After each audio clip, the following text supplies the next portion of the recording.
All right, well, considering we got 1.2 inches of rain yesterday, praise the Lord, we will not be starting corn harvest today. Thank God. So,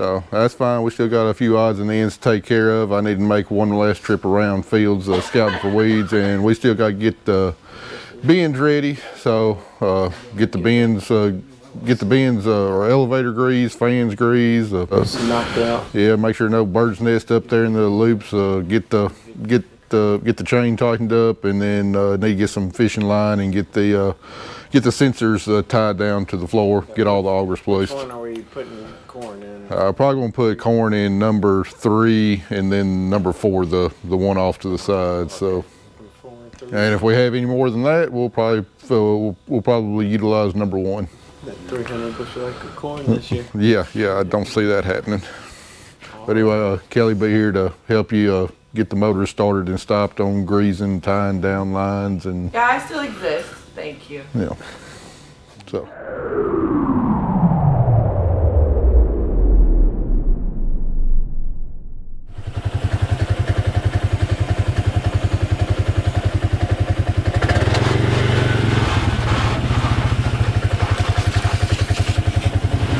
Alright, like I said earlier, just because it's a little too wet to shell corn today due to that glorious rain we got yesterday, we're making one final trip around some of our fields scouting for pigweeds.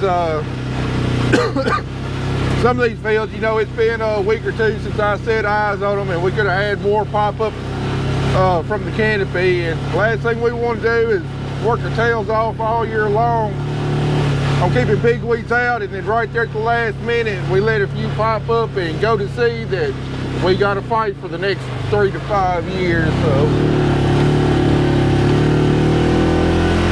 this shouldn't take real long.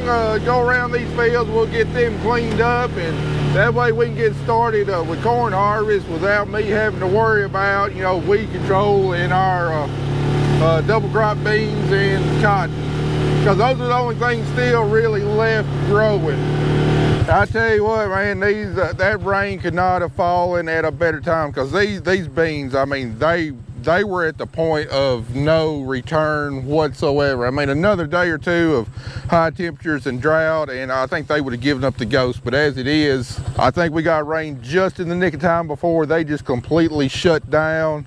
And now they got the moisture they need to, you know, to fill out the beans in these top pods and everything. I mean, they're loaded up, you know, okay, not as good as I would normally expect, but I think now we got chances of salvaging a very respectable crop, because we got the moisture to fill these pods out now, I believe. Like I said, I think in the last video, you know, with our double crop beans, if we didn't get a rain, we'd probably be staring 15-20 bushels an acre. But now that we got a rain, there's a very good chance, you know, they could go 40-45 bushels per acre. So you want to talk about $1 million rain? What happened yesterday, it was $1 million rain. Now, of course, our corn, you know, it's been black layered. It's been done for probably about 3 weeks now. You know, rain definitely not going to help it. Our full season soybeans, 4.8 maturity, they're starting to turn, but the replanted beans that we got out there, you know, they haven't started turning yet, so it's definitely going to help them.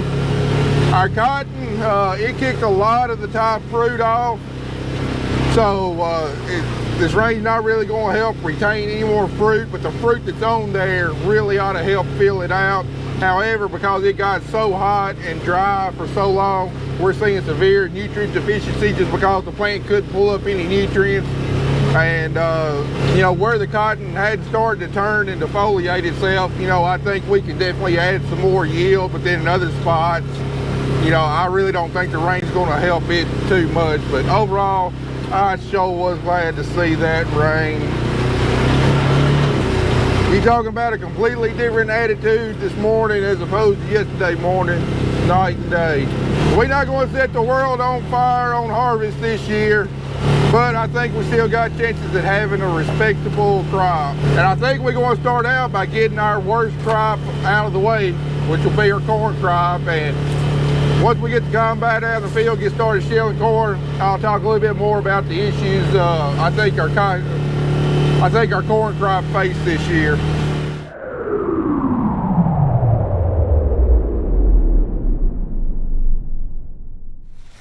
All right, I just want to give you a real quick update on the cotton crop. The drought definitely hurt it, but I still think we got chances for a pretty dang good crop. Looking right here, I mean, you can see, you know, a lot of nutrient deficiency, a lot of, you know, starting to defoliate itself because of the drought and everything. And then you look on down in here, you see quite a few bowls starting to pop open. You know, several of these bowls were popping open because they were naturally mature and is ready, and then others, they were popping open because of the really hot, dry weather. See, like this one right here, you know, it's not opening naturally. It was kind of forced open because of the drought. So we're probably going to have a few naughty bowls in here, but then, you know, we're also going to have some real nice fluffy bowls here. Now this cotton looks like crap because, well, it just got an inch of rain on it yesterday, but it'll fluff back out and whiten up. But, you know, like looking up here in the top of the plant, you know, it kicked a lot of fruit off. You know, looking at this plant here, you see there's one that's aborted, that was aborted, you know, that was aborted. So we still do have some top fruit, more than kind of what I was expecting. But then you walk over here in better areas, like in this little swag here, you know, got a lot better color, not opened up as much. I mean, we still got a lot of fruit over here. I mean, we still got chances for having a really, really good cotton crop, potentially, you know, as good as last year. I don't know. You just can't judge cotton. So anyway, don't have the cotton crop that we did have. If we got a good rain, say, you know, a week or 2 weeks earlier, would have made a huge difference. But as it is, I think we're going to have a cotton crop that we're really going to be happy with. And not only that, we're going to have an early cotton crop. We will definitely be doing some defoliating here in September, like this field right here. You know, it might only be a week to 2 weeks away from defoliating, and a good chance we might start picking some cotton maybe very end of September or the very first part of October. You know, a good 2 weeks ahead of schedule. Go ahead and get this cotton crop out. It means we can also go ahead and get our wheat planted earlier than what we're used to. Could be setting the stage for some really good wheat yields next year. All right, enough crop tour. Y'all really watching this video because you want to see a combine running, so I'll see you in the cornfield.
That's a good looking cob after some cutting.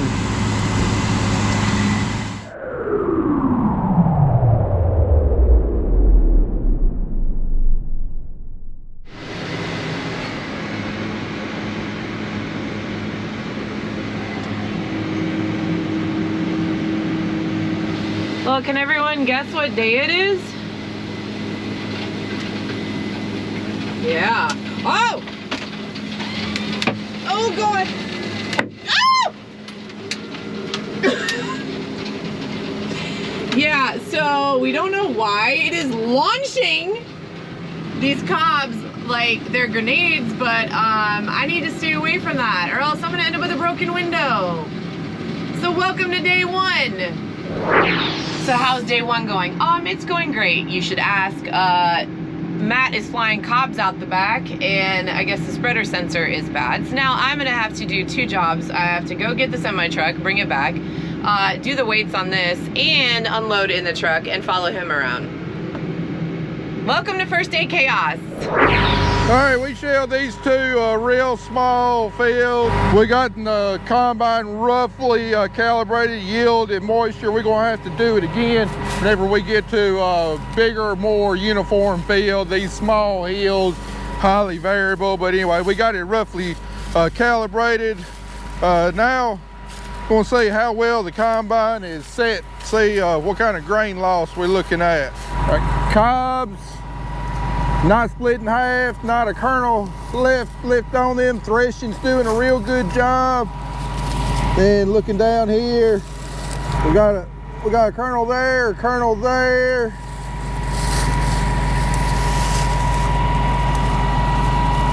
And then nothing else that I'm seeing. So about 2 kernels per square foot is considered a 1 bushel per acre loss, and looks like we're seeing less than that. Check this spot over here. All right, 1 kernel there, 1 kernel there, nothing else. There's nothing in the middle. All these kernels that I'm seeing are close to the row. That means that most likely what we're seeing here is header loss. And since we're not seeing any in the middle of the row, you know, we're not seeing any combine loss. Now, header loss, really not much we can do for that except harvest it earlier.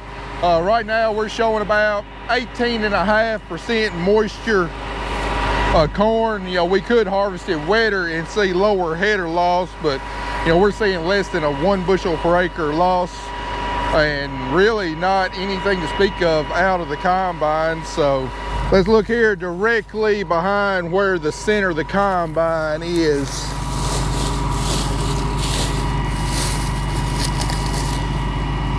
All right, kernel there, kernel there, kernel there, kernel there. You know, we're seeing a little bit more right here in the center, but the reason for that, that's all header loss. We're harvesting 38 feet of corn, 12 rows, 38 inches, and it's bringing all those ears to the center. And you know, the auger's beating on those ears as it's coming to the center. You know, it's starting to thresh the corn a little bit, and then right there where it gets to the center, you know, it's trying to flip it up in the header. So some of those kernels are getting beat around and tossed out the front to where the where the 2 middle rows are coming in, and we're getting a few kernels out right there through the middle. But again, not much we can do about that. We're running our header as slow as possible to try and minimize that. So overall, we're definitely below a 1 bushel per acre loss so far. So I think we got that thing pretty well dialed in. You know, we got a pretty good clean sample. You know, got a few little pieces of cob in there. I could tighten up my sieves a little bit, but you know, this isn't enough to get docked at the elevator, and I want to make sure we don't run any out the back. So I'm pretty happy with that sample. Not seeing you know, any grain damage to speak of. So I'd say we got this thing pretty well set. We do have one issue that we found out. My spreaders are going full blast. I mean, they're literally launching cobs a mile, and it's not letting me adjust them any slower. So I'm pretty sure we've got a speed sensor out on the hydraulic motors there. So anyway, Andy's gone to Trenton to grab me one. We'll try swapping that out and see if that fixes the problem. Otherwise, this sucker's dialed in and ready to shell some corn. We got real close to the first of what's going to be a whole bunch of grain cart loads, and off not too many acres. Not quite sure what it's yielding yet. Once we get to a more consistent corn, I'll bring you back and we'll see if this corn crop's going to be as bad as I think it's going to be, or maybe it'll surprise us and be just a little bit better. Okay, so Matt always shows everyone what I make him for lunch.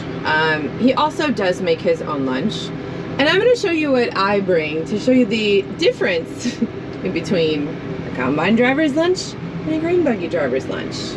Alright, here we have a Greek salad. Yes, very healthy. Skinny Pop popcorn. And then these are like my go-to this summer. It is not an alcoholic drink. It is flavored sparkling water. Then we have these awesome little cheese snacks with, you know, some cashews, healthy. The Greek salad dressing, and that's all I have because, you know, I can't fit more than that in there. There is nothing that is junk in here. I even have these gluten-free breakfast biscuits in case I want a snack.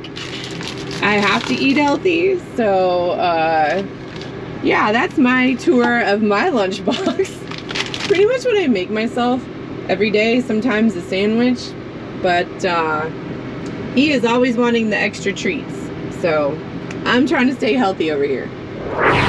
Alright, Andy just got back with a new sensor there.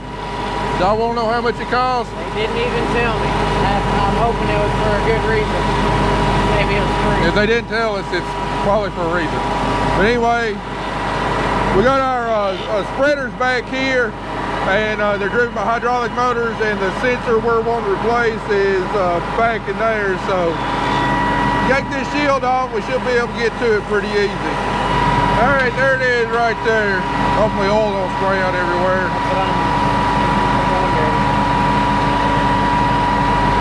All right, that's a pretty quick pit stop here. Let's give her a try and see if we can adjust our spreader speed back to where it needs to be.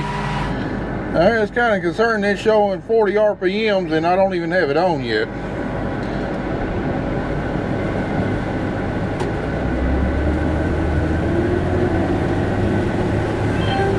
All right, yeah, I know it's not supposed to be anywhere close to that. All right, let's try adjusting it down here. All right, it is not going down whatsoever. So the sensor was not the problem. Oh, I might have found the problem here. In-cab spreader speed control. It says no. Somehow that setting got changed or reset. Let's try it now.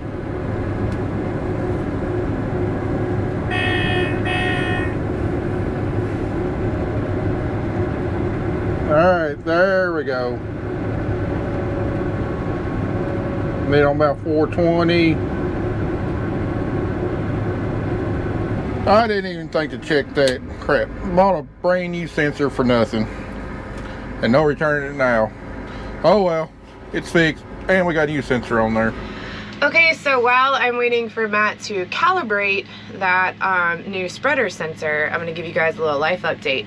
I have not been around much of the summer. In fact, much of August.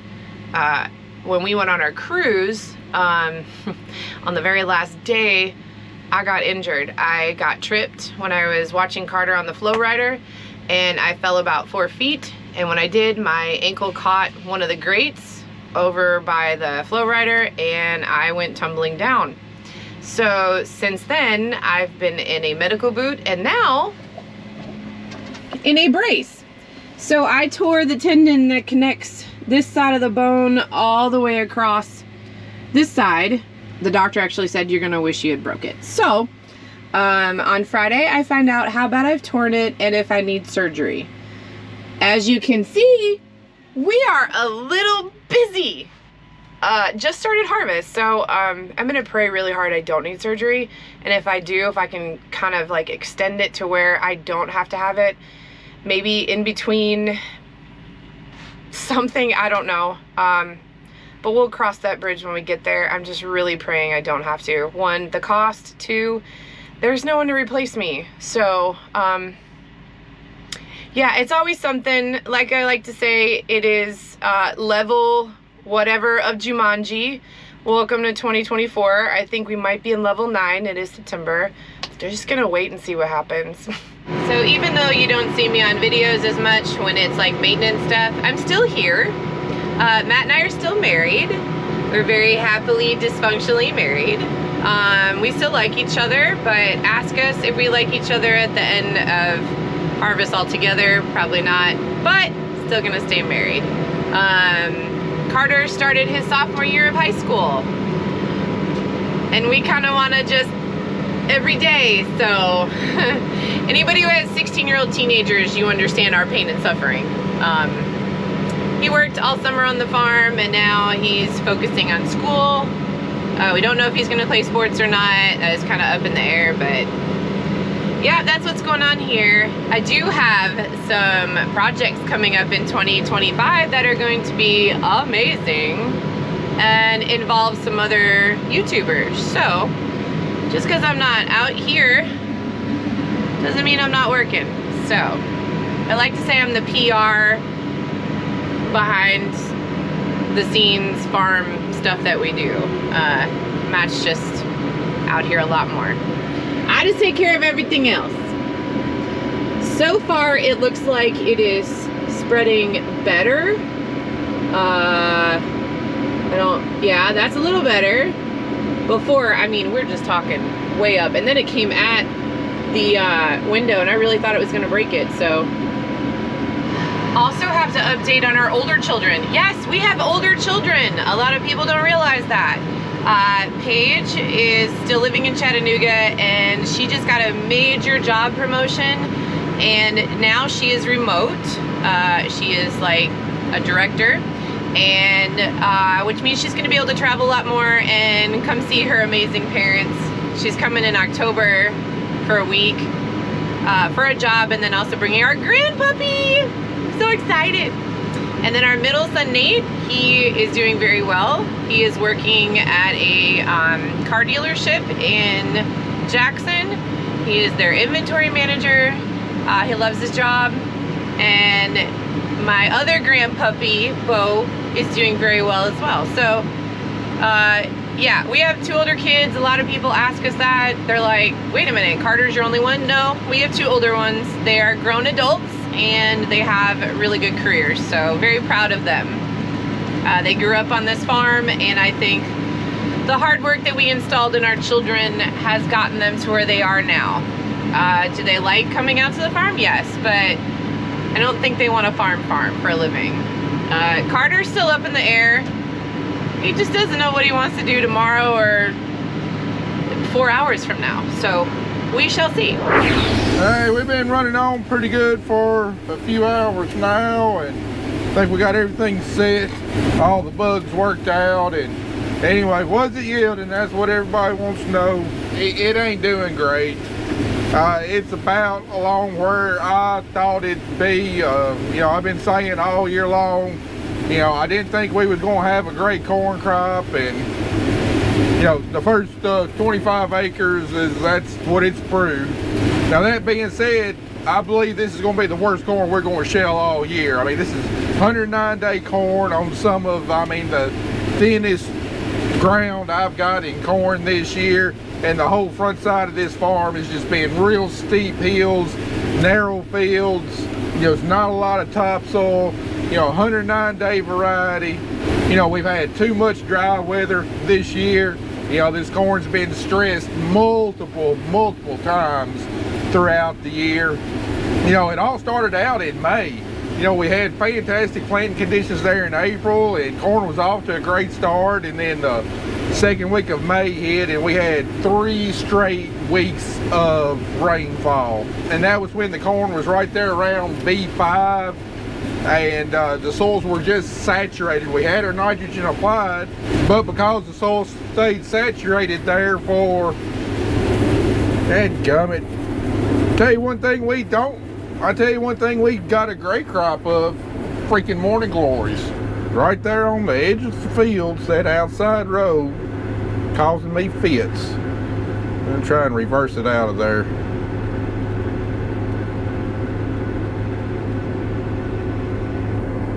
Come on out of there. There we go. Anyway, what was I saying? Do not choke up again.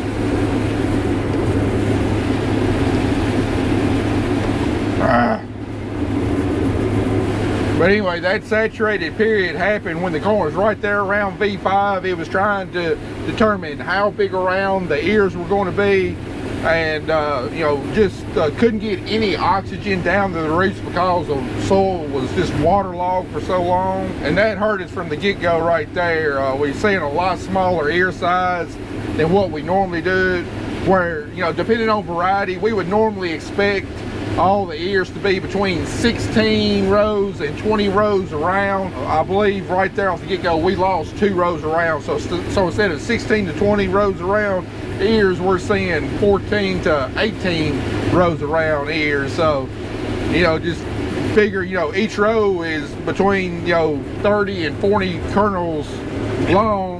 Right there off the bat, we're losing between 60 and 80 kernels per ear. And then after the weather cleared up there 1st of June, then it's turned off hot and dry. We had just enough rainfall there through pollination to where we had real good pollination, but we had really hot weather. This is one of the hottest summers I can remember. You know, there were so many days that the high temperatures was 95 to 98 degrees, but the real kicker was the nighttime temperatures. For the majority of summer, we were seeing nighttime temperatures 75, 77, 78 degrees, and that hurts the corn more than anything because it just doesn't have a chance to relax and respire at night, and it's expends a lot of this energy that's accumulated throughout the day just trying to stay cool instead of putting it towards grain field.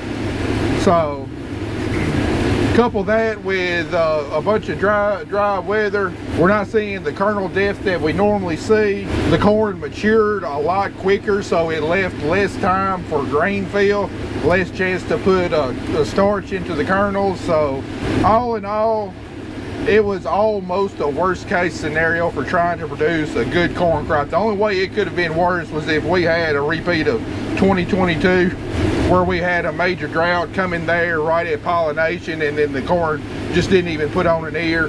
So, you know, we're not seeing a disaster by any means like we did in 2022, but all those factors put together are leading to what I feel like is going to be a below average crop. As it is, I fully expect to have a final average of around 155, 160 bushel, you know, below our 5-year average. You know, not going to be a disaster by any means, but then you couple that with the price we're seeing right now, which is hovering around $4 or a little less per bushel. I believe there's going to be a lot of red ink on the corn crop this year. So far on this farm, like I said, all we shelled is just a really poor thin ground. Our average is sitting on around 125, 126 bushels per acre, which for the year we've had, it's not bad, but it's also not going to pay the bills either. I do think as we get into some of our, as we get onto the back side of this farm, get into some better soil, get on some other farms that are better farms, I think our yields are going to go up, but I don't think we're going to blow the doors off. And like on this farm right here, I seen a whole lot more 100 bushel per acre numbers on that yield monitor than what I had saying 200 bushels per acre. Although we did get off in a small bottom, I saw that yield monitor getting up there around 250 to 270. So overall, maybe it won't be as bad as I think, but I just think there's going to be a lot of red ink on this corn crop.